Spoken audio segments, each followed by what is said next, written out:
third and final part of this build series. We've let the epoxy cure overnight. It's now nice and hard, and we'll start by trimming off the pins on the bandsaw, and we'll take a look at the excess timber off, and head out to the grinder and get to shaping it all into its finished shaping. So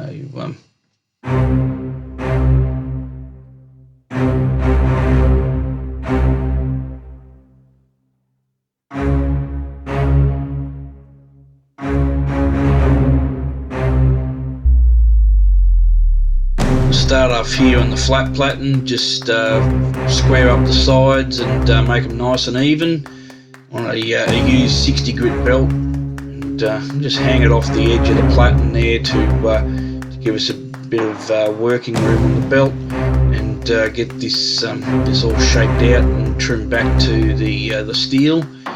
Once we get there, we'll switch over to a different platen and finish shaping.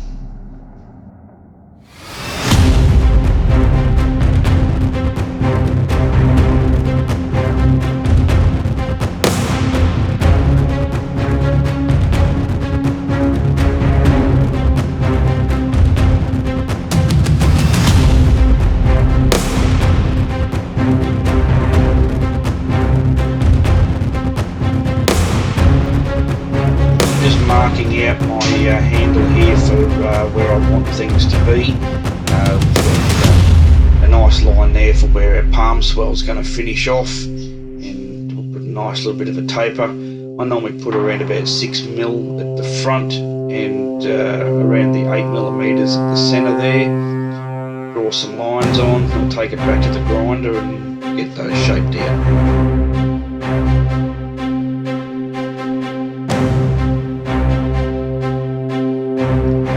Back on the flat platen here, still with the 60 grit belt. Get the sides tapered down to give us our palm swell. We'll go fairly slow.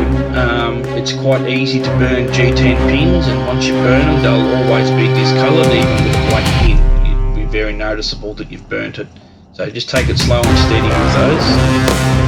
Put the small wheel attachment on here. We'll start shaping out. Getting some smoothness into the tang area. Get the 60 grit belt lines out of that. 120 grit belt on here.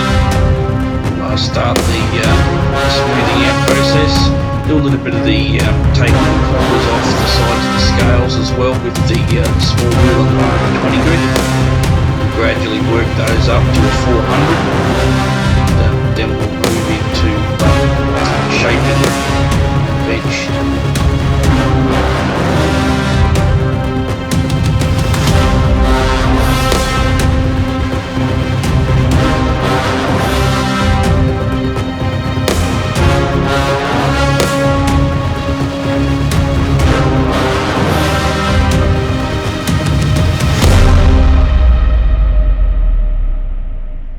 So 240 grit on the softback platen here. Make those tang areas nice and smooth. Nice easy grind lines to hand sand out. I'll also do a little bit of shaping here with the slack belt side of the belt up on the top. That'll help me just smooth out the curves and shape us in towards our final dimensions.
to the bench here with some 120 grit. I use thin little strips with some cloth back packing tape on the back of the paper. Helps make it a bit more rigid, a bit stronger, lasts a lot longer.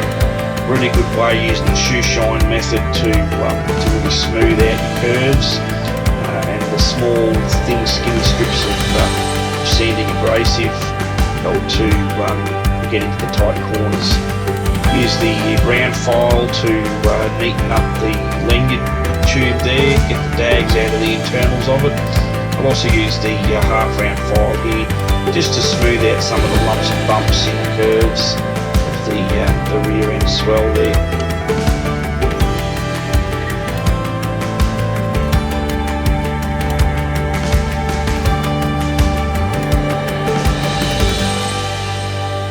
Up to a 400 grit paper here.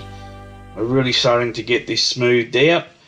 I generally take it up to an 800 and then I'll hit it with the buffing wheel. That'll show me any grind marks, any file marks, sandpaper marks that are still in there. I don't put any buffing compound on, I just use what's residual in the wheel itself. It'll show up any of the scratches and grinds that are in it still, and I won't go to a final buffing at 1500 grit with Triple E Ultra buffing compound until I've got the sheath made, lest I scratch it up or anything else in the meantime.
Some finish sanding work on the spine here, get the tang steel looking nice and smooth, take any lines out of it. Again, up to the 800 grit. I'm using a backing stick here that has a bit of Scotch-Brite and a piece of leather on it. Gives a nice soft finish out. I also use it a bit on the sides there to smooth those out as well. Helps to get into any curves and just smooth it out. As I said, we head to the buffing wheel, give it a light buff, shows up any scratches, and we'll take it out in the sun here in a minute, give it a bit of a look at where it's at, just to see